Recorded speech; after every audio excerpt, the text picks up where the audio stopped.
நம்ம நிறைய பொண்ணுங்களுக்கு என்ன பிரச்சனை என்னன்னு சொசைட்டியில் பார்த்துட்டே இருக்கும்போது ஒரு பையன் இறந்து போன தன் மனைவிக்காக 7 வருஷமாக அவளையே நினச்சிட்டு அதுலேயும் பாருங்கள் மற்ற பொண்ணுங்க வந்து தன்னை லவ் பண்ணிடக்கூடாதுன்னு தன்னோட செஸ்டில் லெஃப்ட் அண்ட் ரைட் 2 பக்கமும் அந்த பொண்ணுடைய முகத்தை டேட்டூ போட்டுட்டு மனைவியே துணைன்னு 7 இயர்ஸ் ஒரு காதலை நினச்சி சிரிச்சுக்கிட்டு வாழ முடியுமா?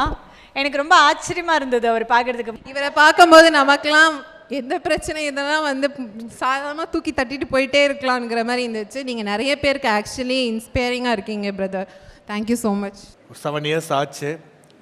இருந்தாலும் நீங்கள் உங்கள் மனசில் அவங்களோட நினைவுகளோட வாழ்ந்துட்டுருக்கீங்க. ஆக்சுவலாக இது சரியா தப்பான்ற டிபேட்டே போயிட்டு இருக்கு தெரியுமா? எது இப்படி இந்த மாதிரி 7 வருஷம் ஒரே பொண்ணை நினச்சிட்டு இருக்கிறது வந்து தப்புன்னு சொல்கிறாங்கல்ல கார்த்தி?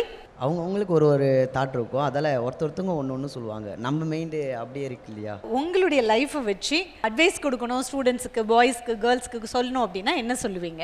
சிஸ்டர், பிரதர், உங்களுக்கெல்லாம் ஒன்று மட்டும் நான் சொல்லிக்கிறேன். 20 வயசில் கல்யாணம் பண்ணுறதெல்லாம் வேணாம். அதெல்லாம் தப்பான ஒரு செயல். 20 வயசில் நமக்கு மெச்சூரிட்டி இருக்காது சுத்தமாக. ஆனால் நமக்கு என்ன தோணுன்னா நமக்கு எல்லாம் தெரிஞ்ச மாதிரி அந்த டைமில் நம்ம காட்டிப்போம். அதில் கொஞ்சம் மெச்சூரிட்டி ஆகிட்டு அதுக்கப்புறம் நீங்கள் கல்யாணம் பண்ணலாம்.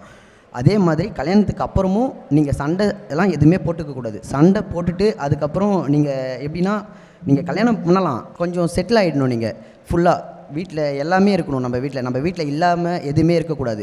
நம்மளை பார்த்தா மதிக்கணும் அவங்க. அந்த மாதிரி நம்ம சம்பாரிச்சது தான் மேரேஜுக்குள்ளேயே நம்ம போனோம். அது வந்து நான் அனுபவிச்சுட்ருக்கேன் இந்த ஒரு விஷயத்தில். அதே மாதிரி எந்த ஒரு சின்ன விஷயத்துக்கும் டெத்து ஒரு சொல்யூஷன் இல்லை.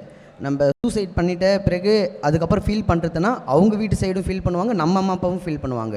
அதனால் நீங்கள் யாரும் எப்பயுமே இந்த தப்பான முடிவை மட்டும் எடுத்துடாதீங்க. எப்பயுமே எதாக இருந்தாலும் ஸ்ட்ராங்காக இருக்கணும். உங்கள் எல்லாருக்கும் ஹாப்பி உமன்ஸ் டே.